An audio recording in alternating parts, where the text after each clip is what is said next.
Hello students, welcome to ICT virtual classes. So class हम यहाँ पे डिस्कस कर रहे हैं बायोलॉजिकल क्लासिफिकेशन। और यहाँ पर अभी तक हमने जो क्लासिफिकेशन डिस्कस किया है, हमने कहा कि क्लासिफिकेशन की हिस्ट्री क्या रही है, कैसे क्लासिफिकेशन सिस्टम जो है वो डेवलप हुआ है, एंड फाइनली हम आज की डेट में 5 किंगडम क्लासिफिकेशन को पढ़ते हैं। तो कौन कौन से किंगडम वहाँ पे आते हैं एक बार हम लोग रिवाइज कर लेंगे। हमारे पास जो चीजें आई हैं, सबसे पहले बायोलॉजिकल क्लासिफिकेशन क्या होता है, क्या आवश्यकता पड़ी है इसकी। टाइप्स ऑफ क्लासिफिकेशन सिस्टम में 2 किंगडम क्लासिफिकेशन जो लीनियस ने दिया है, ठीक है। 3 किंगडम क्लासिफिकेशन जो है यहाँ पे दिया गया है, जो कि हैकल ने दिया है। क्या क्या लिमिटेशन है 3 किंगडम क्लासिफिकेशन की, वो हमने यहाँ पे देखी है। ध्यान रखना हैकल ने क्या किया है यहाँ पे। अच्छा, कैरोलस लीनियस ने यहाँ पे प्लांटी एनिमलिया 2 किंगडम दिए हैं, ठीक है। हैकल ने यहाँ पे 3 किंगडम क्लासिफिकेशन दिया है, जिसमें उन्होंने प्रोटिस्टा को इंट्रोड्यूस कराया है। और उन्होंने क्या किया, एल्गी को और जो यहाँ पे प्रोटोजोआ थे, जो फंगस यहाँ पे थी, सभी को उन्होंने प्रोटिस्टा में रख दिया है। देखो, प्लांटी में तो प्लांट्स होंगे, एनिमेलिया में एनिमल्स होंगे, बाकी सारे जो है वो प्रोटिस्टा में इन्होंने रख दिए हैं। तो उनका ड्रॉबैक यही था कि प्रोकैरियोटिक यूकैरियोटिक सेल एक ही में है, यूनिसेलुलर मल्टीसेलुलर सेल एक ही ग्रुप में है। ये इसका ड्रॉबैक रहा, ठीक है। 3 किंगडम क्लासिफिकेशन। देन आता है यहाँ पे 4 किंगडम क्लासिफिकेशन, जो कि कोपलैंड ने यहाँ पे दिया है। अच्छा, नाम भी याद रखना, पूछ लिए जाते हैं। 4 किंगडम क्लासिफिकेशन में कोपलैंड ने फंजाई जो है, किंगडम फंजाई, उसको यहाँ पे किंगडम मोनेरा जो है, किंगडम मोनेरा को किसने इंट्रोड्यूस करा है, कोपलैंड ने यहाँ पे इंट्रोड्यूस करा है। फंजाई लास्ट में आता है 5 किंगडम क्लासिफिकेशन में, तब जाकर के फंजाई को इंट्रोड्यूस कराया जाता है। कोपलैंड ने जो चौथा यहाँ पे किंगडम दिया, यानी कि नया किंगडम जो बेसिकली हम फर्स्ट किंगडम जिसको हम कहते हैं, मोनेरा दिया है। तो हमारे पास आ गए हैं Monera, protista, Plantae and animalia. यहाँ पर अब क्या हुआ है, देखो, जो प्रोकैरियोटिक सेल थी, जो यहाँ पे यूनिसेलुलर सेल थी, वो तो मोनेरा में आ गए हैं। जैसे बैक्टीरिया जितने भी थे वो सारे कितने आ गए हैं, मोनेरा में आ गए हैं। प्लांटी, एनिमेलिया, प्रोटिस्टा है। और यहाँ पर जो फंगस थी, फंगस को कहाँ पे रखा गया है, अब प्लांटी में ही रखा गया है। जबकि फंगस जो थी वो हेटेरोट्रॉप थी और प्लांटी जो है वो ऑटोट्रॉप यहाँ पर है। तो 4 किंगडम क्लासिफिकेशन का ये ड्रॉबैक है कि यहाँ पर क्या किया गया है, फंगस को प्लांटी में रखा गया था। देन आता है 5 किंगडम क्लासिफिकेशन, जो आर.एच. विटेकर ने दिया है, और जिसको हम आज की डेट में पढ़ते हैं 5 किंगडम क्लासिफिकेशन। पांचवा जो किंगडम यहाँ पे इंट्रोड्यूस हुआ है, दैट इज फंजाई किंगडम, जो फंजाई होता है। अब 5 किंगडम कौन कौन से आ गए हैं, Monera, protista, fungi, Plantae, animalia. ये सीक्वेंस भी याद रखना, क्योंकि सीक्वेंस जो हमें बताता है इवोल्यूशनरी डेवलपमेंट को हमें बताता है। ये जो सीक्वेंस हमारे पास है, सिंपल टू कॉम्प्लेक्स भी ये सीक्वेंस हमें बताता है। तो 5 किंगडम क्लासिफिकेशन आर.एच. विटेकर ने दिया है। किस बेसिस पे दिया है, आपके पास टेबल भी है, आपने का सेल स्ट्रक्चर है, मोड्स ऑफ न्यूट्रिशन है, थैलस का ऑर्गेनाइजेशन है, रिप्रोडक्शन है, फाइलोजेनिक रिलेशनशिप है, इस बेसिस पे दिया गया है। तो हमारे पास आते हैं यहाँ पर, अच्छा ठीक है, 6 किंगडम क्लासिफिकेशन भी हमारे पास यहाँ पर आया है। यहाँ पे जो कार्लवूस ने ये जो दिया था 6 किंगडम क्लासिफिकेशन, इसमें क्या ये किया था, किंगडम मोनेरा को 2 पार्ट में डिवाइड कर दिया है, आर्कीबैक्टीरिया एंड यू बैक्टीरिया, ठीक है। 2 यहाँ पे ग्रुप बना दिए हैं, आर्कीबैक्टीरिया और यू बैक्टीरिया। 3 डोमेन सिस्टम भी इसको कहते हैं। 3 डोमेन कौन से होंगे, डोमेन आर्कियम, ठीक है, यानी कि डोमेन जो आर्कीबैक्टीरिया है, डोमेन यू बैक्टीरिया है, एंड डोमेन यूकैरियोट्स, जो यूकैरियोट्स है उनका एक डोमेन है। यूकैरियोट्स में बाकी सारे आ जाते हैं एक्सेप्ट मोनेरा। तो 3 डोमेन सिस्टम या 6 किंगडम क्लासिफिकेशन क्या होता है, इसके बारे में भी आप यहाँ पर बात कर लेंगे, ठीक है। कि ध्यान दे देना कौन सा क्लासिफिकेशन किस साइंटिस्ट ने यहाँ पर दिया है, ठीक है। चलो, अच्छा, किसने दिया, कार्ल वूस ने दिया है, ठीक है, ये ध्यान रखना। तो यहाँ तक की बात हो गई है। अब देखो, क्योंकि हम यहाँ पर 5 किंगडम क्लासिफिकेशन पढ़ते हैं, तो ये हमारे 5 किंगडम है, जिसमें है Monera, protista, fungi, Plantae, animalia. किस आधार पर इनने हमने अलग अलग ग्रुप में रखा है, अलग अलग किंगडम हमने बनाए हैं।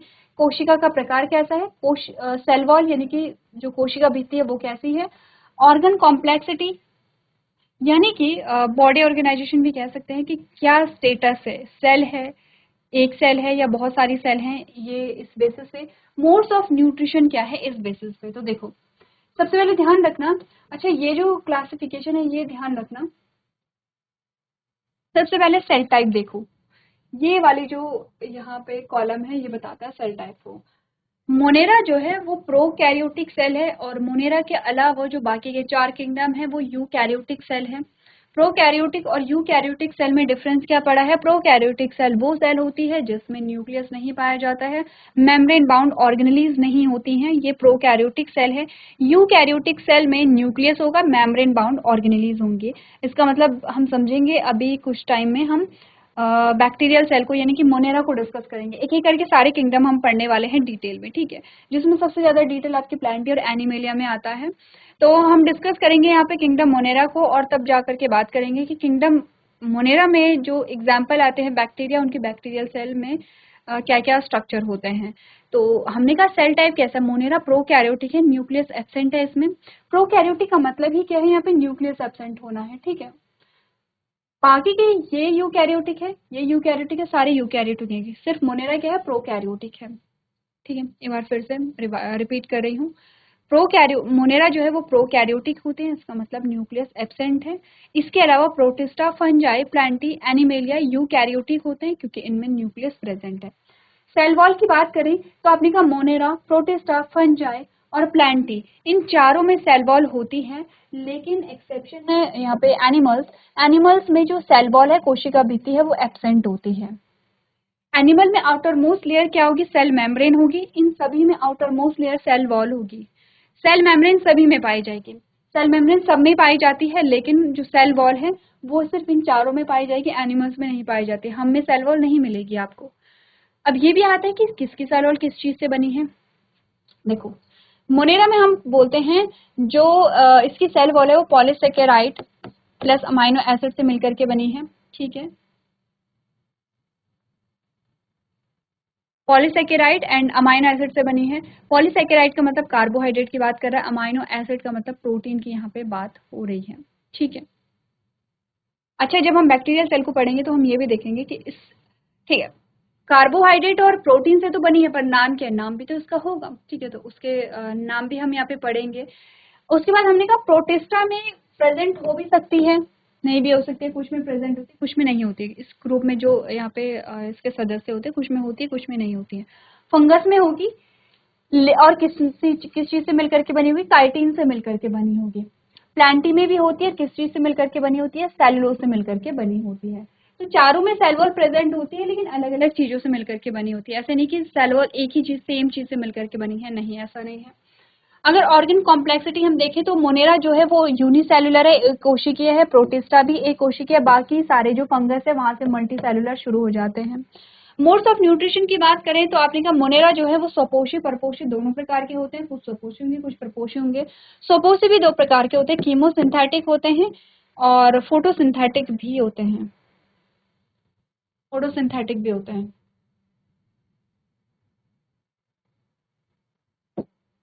नीचे लिख रही हूँ,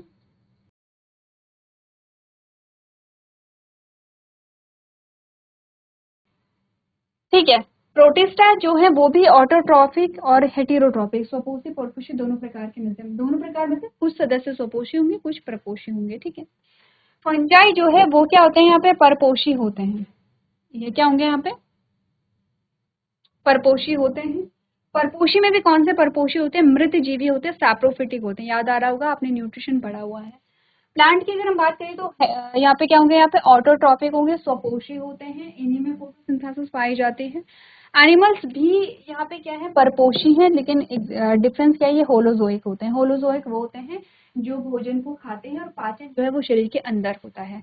अब इस टेबल को देखो, ये टेबल आपकी बुक में भी दी गई है, आपको होमवर्क में दिया भी गया था कि एक बार टेबल जो है वो आप पढ़ के लेकर के आएंगे।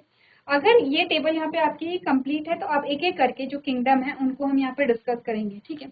अब हम kingdom Monera, kingdom protista, kingdom fungi, इसको हम एक चैप्टर में पढ़ेंगे और डिटेल में पढ़ते हैं कि क्या संरचना होती है, क्या क्या इनकी हैबिट्स होती हैं, बॉडी ऑर्गेनाइजेशन क्या होता है, मोड्स ऑफ न्यूट्रिशन क्या क्या रहते हैं, इन सभी के बारे में हम डिस्कस करेंगे। स्टार्ट करेंगे किंगडम मोनेरा से, और किंगडम मोनेरा के जो एग्जाम्पल होते हैं वो बैक्टीरिया होते हैं। बैक्टीरिया जो कि प्रोकैरियोटिक होते हैं, यूनिसेलुलर होते हैं, ठीक है। चलो अब देखो, एक बार इस टेबल को देखो और किंगडम मोनेरा को हम यहाँ पे स्टार्ट करेंगे।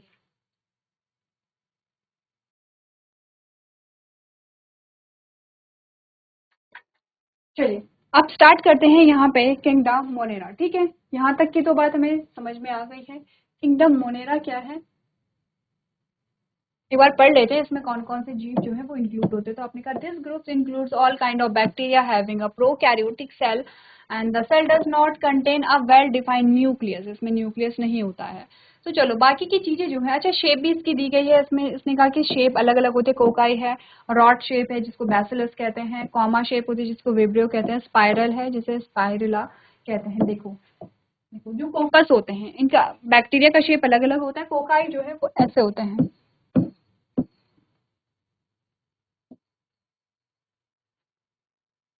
ठीक है, ये कोकाई है। और जो बैसिलस होते हैं वो कुछ ऐसे होते हैं रॉड शेप की। ये विब्रियो जो है वो कुछ ऐसे होते हैं, जैसे कॉमा होता है कॉमा शेप के ऐसे होते हैं। स्पाइरुला यानी कि जो स्पाइरल होते हैं। ठीक है, ये इनकी शेप होती है।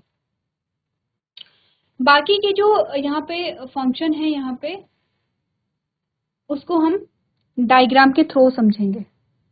हम बात कर रहे हैं किंगडम मोनेरा की, और हम यहाँ पे बना रहे हैं बैक्टीरियल सेल को, क्योंकि हमने कहा कि किंगडम मोनेरा के जो एग्जाम्पल हैं वो बैक्टीरियल सेल, बैक्टीरिया ही यहाँ पर आते हैं। अगर हम बैक्टीरियल सेल को बनाएं,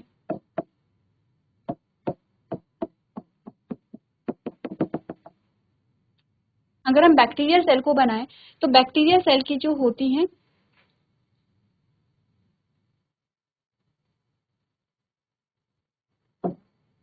बैक्टीरियल सेल है,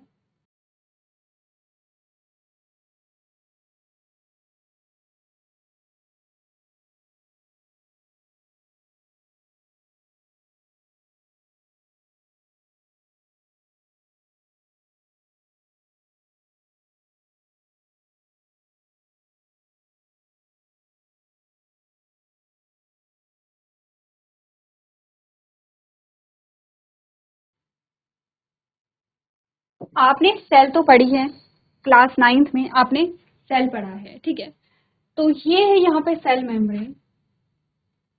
सेल मेम्ब्रेन के बाहर जो कवरिंग आती है इसको हम नाम देते हैं यहाँ पे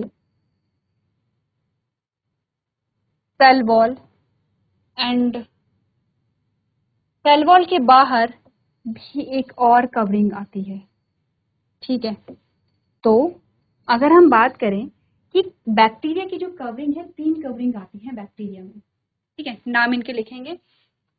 चलो पहले लेबलिंग ही कर लेते हैं। चलो ये जो है, ये हमारे पास आती है सेल मेम्ब्रेन।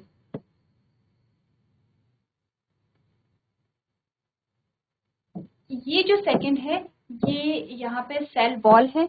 अच्छा, सेल वॉल किससे बनी थी? हमने कार्बोहाइड्रेट एंड प्रोटीन की बात की थी। तो सेल वॉल जो है इसको, हाँ, इसका नाम है पेप्टिडो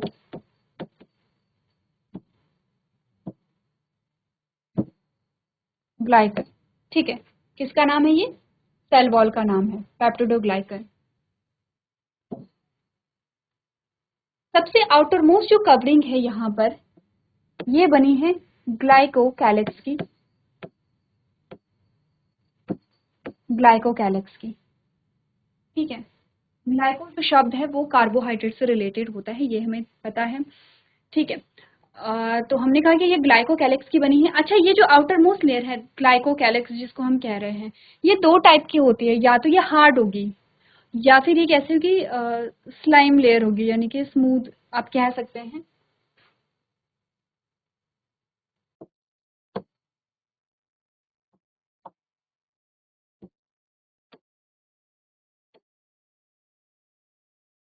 सेल मेम्ब्रेन, ये पेप्टिडोग्लाइकॉन है,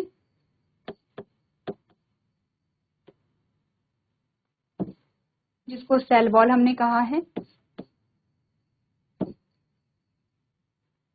ठीक है, और आउटर मोस्ट हमने कहा ग्लाइको कैलिक्स। अब इरेज नहीं करना है, पहले भी सही था, बस यहाँ पर स्पेस के अकॉर्डिंग थोड़ा सा जगह हमें बनानी पड़ेगी। ठीक है, ये जो ग्लाइको कैलिक्स है ये 2 टाइप की होती है। अगर ये हार्ड है तो इसको कैप्सूल कहेंगे। कैप्सूल कैसी होगी? यहाँ पे हार्ड होगी। अगर बाहर की कुछ बैक्टीरिया में कैसी होती है? हार्ड होती है, और कुछ में कैसी होती है? स्लाइम लेयर होती है। ठीक है, ये तो बैक्टीरिया की कवरिंग्स हो गई हैं। अच्छा, बैक्टीरिया में यहाँ पर क्या होता है, लोकोमोशन के लिए अलग अलग स्ट्रक्चर्स होते हैं। ठीक है, लोकोमोशन के लिए अलग अलग स्ट्रक्चर होते हैं, जैसे कि पहला जो स्ट्रक्चर है वो ये है कुछ।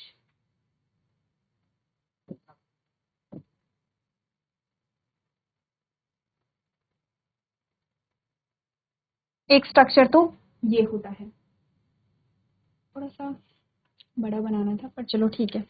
ठीक है, एक स्ट्रक्चर ये होता है, एक स्ट्रक्चर ये होते हैं, ये कुछ स्ट्रक्चर ये होते हैं। ठीक है, कुछ स्ट्रक्चर जो है वो कुछ ऐसे होते हैं और कुछ स्ट्रक्चर कुछ ऐसे होते हैं।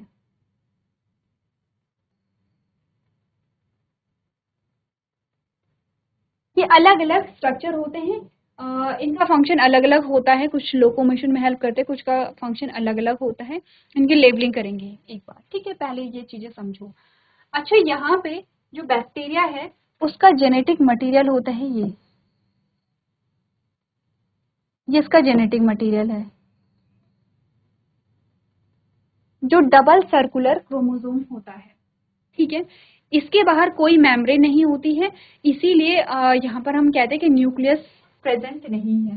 तो अगर मैं इसकी लेबलिंग करूं तो हमने इसको क्या बोला, डबल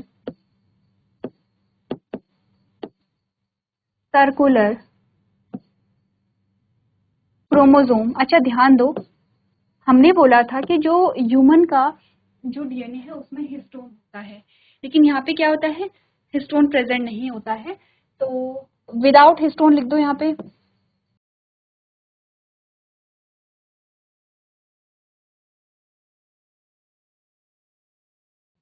विदाउट हिस्टोन, जिस रीजन में ये जो जेनेटिक मटेरियल पाया जाता है उसको क्या कहते हैं, यहाँ पे न्यूक्लियोइड कहते हैं। तो ये जो एरिया है जिसमें ये पाया जाता है इसको हम कहते हैं,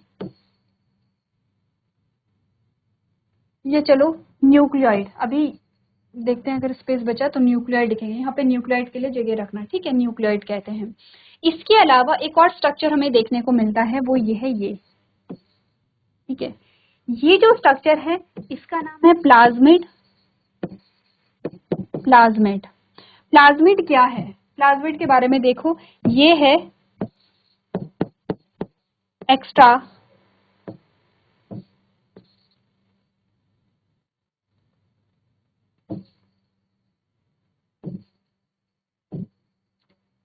chromosomal genetic material, self replicating होता है। रेप्लिकेशन का मतलब समझते हो ना, जैसे हमने कहा डीएनए रेप्लिकेशन, रेप्लिकेशन का मतलब होता है डीएनए से डीएनए ही बनना, रेप्लिकेशन है। वैसे प्लाज्मिड से प्लाज्मिड बनना क्या होगा, यहाँ पे प्लाज्मिड का रेप्लिकेशन है। अच्छा, इसको रेप्लिकेशन के लिए अलग सेल की जरूरत नहीं है, ये क्या एक्स्ट्रा क्रोमोसोमल जेनेटिक मटेरियल, एक जेनेटिक मटेरियल तो ये है। ठीक है, ऐसे प्लाज्मिड भी होते हैं बैक्टीरियल सेल में जो एक्स्ट्रा जेनेटिक मटेरियल है, जेनेटिक मटेरियल तो है लेकिन एक्स्ट्रा है। इट मीन्स अगर ये ना भी हो सेल के अंदर तो फिर भी सेल पे कोई फर्क नहीं पड़ेगा। और ये जो प्लाज्मिड है ये बिना सेल के भी रेप्लिकेट कर सकते हैं, अपने जो नंबर है उनको बढ़ा सकते हैं। और यही एक रीज़न है कि प्लाज्मिड बहुत ज़्यादा यूजफुल होता है। जब आप 12th में जाएंगे तो एक चैप्टर आप पढ़ते हैं यहाँ पे बायोटेक्नोलॉजी, वहाँ पर प्लाज्मिड का बड़ा यूज होता है। ठीक है, इसके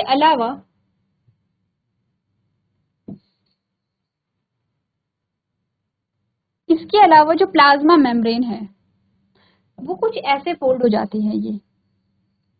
ठीक है, और इसका नाम यहाँ पर होता है मीजोजोम।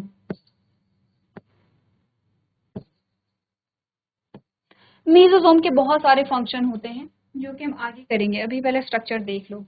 इसके अलावा जो यहाँ पर ये जो डीएनए है, इस डीएनए से क्या बनेगा, ये आरएनए बनेगा।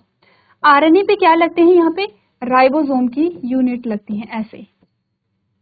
इस पूरे स्ट्रक्चर को हम कहते हैं पॉलीजोम।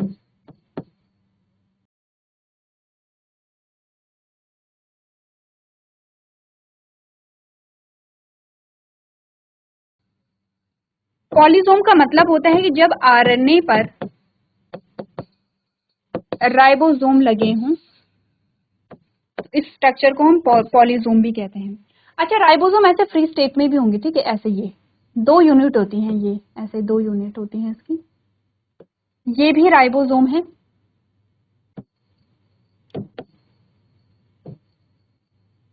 ये जो राइबोसोम होता है ये 70S का होता है, जिसमें 50S और 30S में ये डिवाइड होता है। ये सब यूनिट होती हैं, बड़ी यूनिट 50S है, छोटी यूनिट 30S की यहाँ पर होती है। क्लियर है इतना? समझ में नहीं आ रहा है अभी? पहले नोट करो, नोट करो और एक एक करके चीजों को समझेंगे। ये हम समझ रहे हैं कि बैक्टीरियल सेल जो है वो कैसी होती है। अच्छा, अगर आपको ध्यान होगा तो क्लास 9th में जब हम सेल पढ़ रहे थे तब भी हमने थोड़ा सा आइडिया लिया था प्रोकैरियोटिक सेल का। तो देखो सारी लेवलिंग हो गई है, एक बार देखना।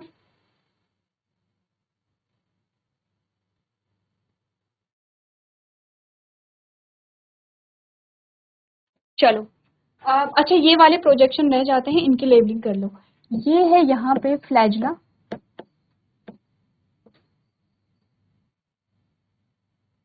इनका नाम है सीलिया, इनका नाम है यहाँ पे पिमरी, ये है यहाँ पे पिलाई। ठीक है, इसके अलावा कुछ और पार्ट्स हमारे पास रह जाते हैं, एक दो पार्ट और हैं, ठीक है, जो बैक्टीरियल सेल में रह जाते हैं। एक बार देखो, बैक्टीरियल सेल यहाँ पे क्लियर है, आपकी आपके बुक में इमेज दी गई होगी, कैरेक्टरिस्टिक्स दिए गए होंगे, एक बार आप लोग देख लेंगे। चलिए, तो ये हमने बैक्टीरियल सेल पढ़ी है यहाँ पे, और अभी तक हमने सिर्फ डायग्राम देखा है। एक्सप्लेन करेंगे कि किसका क्या पार्ट होता है, किसकी क्या भूमिका होती है, और किंगडम मोनेरा को और ज़्यादा डिटेल में समझेंगे। तब तक के लिए आप क्या करेंगे, अभी तक के जो टॉपिक है उनको रिवाइज कर लेंगे। तो आज के सेशन में हम इतना ही करेंगे। अभी तक क्लास में बने रहने के लिए आपका धन्यवाद।